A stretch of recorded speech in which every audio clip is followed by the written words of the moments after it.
Yo, what's good YouTube, man? It's Clutch. We back out with another video, man. Today's video, I'm going to be showing you guys what I am planning on making in NBA 2K24 on the NBA 2K23 builder.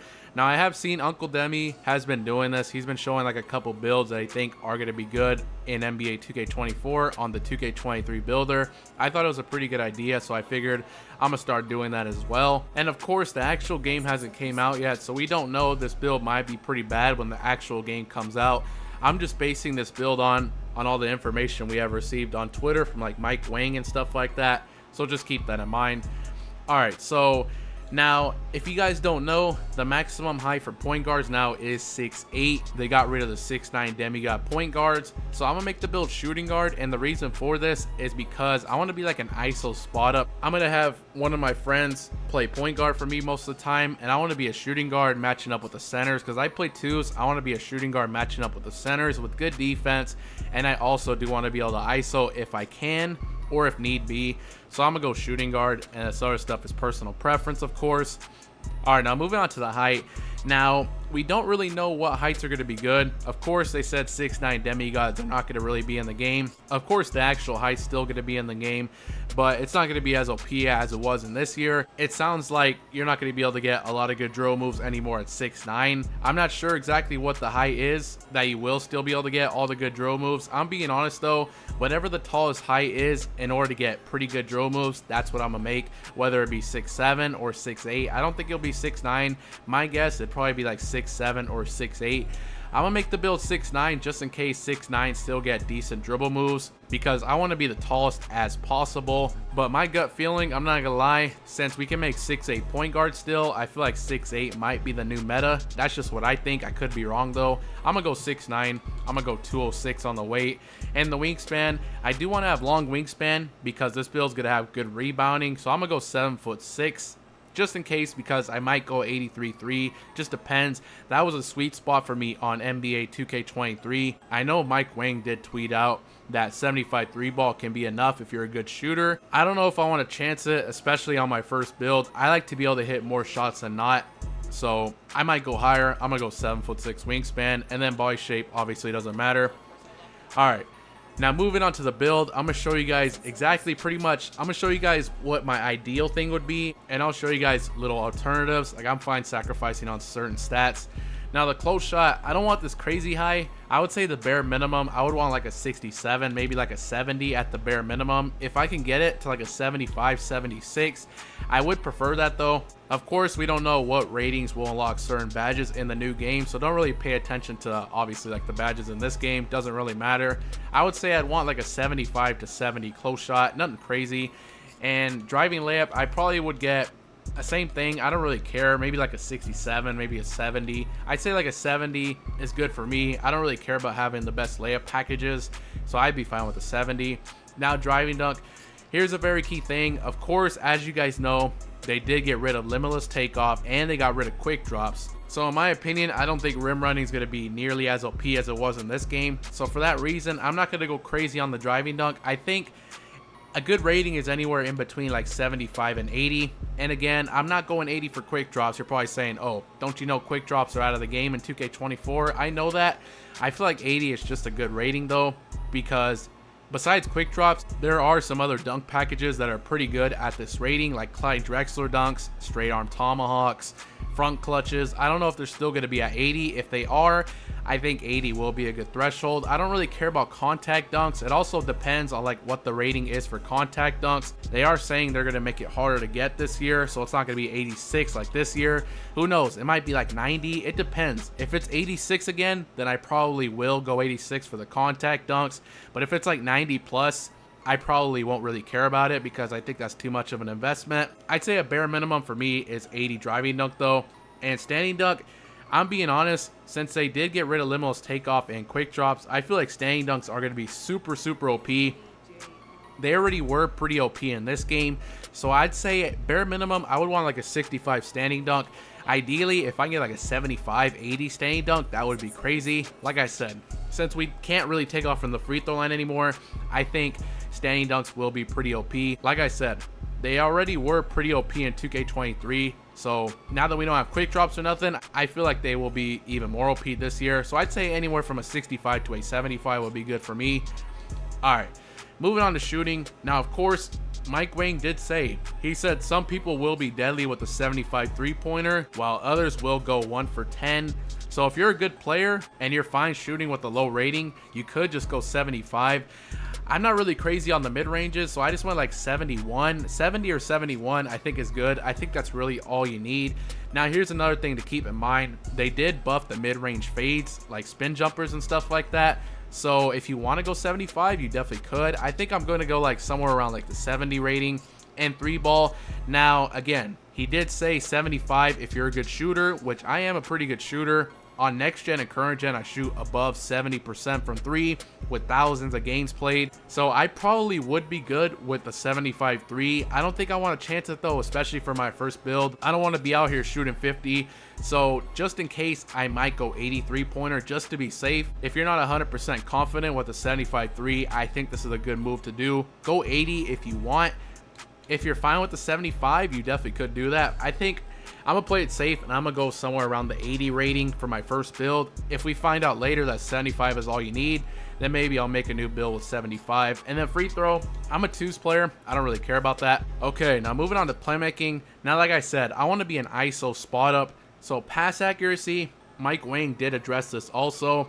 He said pass accuracy's impact on the types of speeds of your passes will be very similar to 2K23, and he said that pass styles will make a big difference this year. But in terms of the actual rating, he said the ratings are pretty much the same as this year. So like if you go 70 75 pass ac, it'll be pretty much the same speed. So for that reason, I want to be like a secondary ball handler type of build, so I think 70 75 is good. Since he said the pass accuracy ratings are pretty much the same, I'm going to go 75 just to be safe. He said it mainly depends on the pass styles, so I think 75 is definitely a good rating. Keep in mind, I am a 2s player, so I don't really care about having crazy insane pass accuracy. And ball handle, I want to be an ISO spot up, so I will max this out, and I also will max out speed with ball. Now, like I said, I'd say I'd be fine with like a goal quick first step. I don't really need it Hall of Fame. I just want to have some elite drill moves where if I ever need to take over the game and start being the main ball handler, I want to be able to do that. So I maxed out the ball handle. And then speed with ball, of course we know 6'9" demigods are not going to be in the game. We don't know what the most OP dribble move is going to be, or dribble style. You never know. They might put the Michael Jordan dribble style up to like 80 speed with ball, maybe 85, if it's still the most broken speed with ball move. It just depends. Whatever the tallest height is, in order to make a pretty good ball handler, that's what I'm going to make. But just in general, I probably will max out ball handle and speed with ball. Now moving on to defense, this by far is going to be the best category of the build. Like I said, I want to be an ISO spot up. Since it sounds like ISO isn't going to be as OP this year, you never know. On the 2s, there might be a return of inside centers and pick and roll and stuff like that. I want to be an ISO spot up, not a pure spot up, so I want to make sure I have good rebounding and good defensive stats. Interior defense, I do want to get this high, because Mike Wang did say paint defense was a major focus and was reported as the biggest gameplay improvement. So they have improved paint defense. So I think interior defense definitely will matter a lot. I'd say a bare minimum, I want to get this at least to an 80. If I can get it to like an 85, I think that'd be perfect. So I want 85. Again though, I'd be fine with like an 80 to 85 interior defense. I just decided to go 85. And the perimeter defense, I definitely do want to have really good perimeter defense. So I think an 86 is definitely good enough for me. Maybe 87. I think 86, anywhere between an 80 and 85, 86, I think will be good. I prefer the higher end of the spectrum, so I'm going to go 86. And the steal, I definitely do want to have a good steal. Bare minimum steal, I would like at least an 80. I went 85 though. Again, we don't know all the thresholds for the badges, so whatever gives me like a silver glove, silver interceptor is probably what I'll roll with, whether that be 80 or 85 or even 90. And the block, I do want to have a pretty good block. I'd say like an 85 block would be good. Again, we don't know the thresholds for the badges. I just went 87 because that gives you silver anchor on this game. If they require an 85 next year, then that's what I want to go with. I want to have like a silver rim protector, silver intimidator, whatever they decide to call it. If it's anchor again, I want to have that badge silver, so I'm gonna go 87. And the rebounding, I would say my offensive board, I want this to at least be like a 70. 75 would be ideal though, so I put it to a 76. I would want it in between 70 and 75 though. And then defensive board, like I said, I want to be an ISO spot up, but I think there probably will be more pure insides since ISO won't be as OP. Of course, the 99 rebounding pure insides, or just more pure spot ups in general that of course have like Hall of Fame rebound chaser. So again, I do want to be able to compete on the rebounds with those builds. I don't want to just get snagged on all game. So whatever rating will give me like a gold rebound chaser is what I'm gonna go with next year. I went 93. Of course, that gives you gold rebound on 2K23, but again, whatever gives me gold rebound chaser on 2K24 is what I'm gonna go with, whether that be 90, 95, 93. I'm gonna go 93 though. Okay, moving on to physicals. I think 80 speed is definitely good enough. I'm gonna go something like an 80 speed. I think that's really all I need. I'm definitely gonna max out the acceleration because I do want to be a secondary ball handler. And the strength, I didn't really touch strength. I know they said strength is going to matter this year. I feel like they say that every single year though. And I'm a 2s player. I don't think that'll be super important. So I think a 60 is fine. And vertical, I went 75 vertical because this definitely does help a lot with rebounding and block. And I feel like 75 is definitely just a good threshold. If I can get that higher, like an 80, that would be ideal. But I think a 75 is fine. And then the rest is going on to stamina.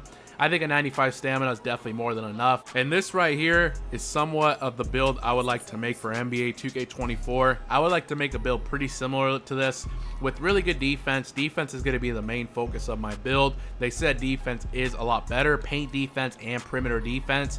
So this build will be crazy. I do want to be able to ISO. I want to be able to shoot the 3 ball at a consistent rate and mid ranges, and I want to be able to get good standing dunks, close shots, and I want to be able to get good driving dunks where I'm not getting blocked. I don't want to get the slowest animation in the game and then get blocked. I don't really care about contact dunks. It really just depends on what the contact dunk rating is. If it's like 86, 85 again, then I probably will just go for that. If it's like 90 plus, I'm not going to bother. I'm not going to invest that much into finishing. Okay, and takeovers now, if you guys don't know, they don't have this takeover menu in the new game anymore. They actually divided the takeovers into 5 different categories. It's divided into finishing, shooting, playmaking, defense and rebounding, and physicals. So you could choose any out of those 5 takeovers in game. Whenever you fill up your takeover meter in game, you could choose between finishing, shooting, playmaking, defense and rebounding, or physicals. And Mike Wang also said, he said that whatever takeover you decide to pick, it will give you a plus 10 to all your stats in that particular category.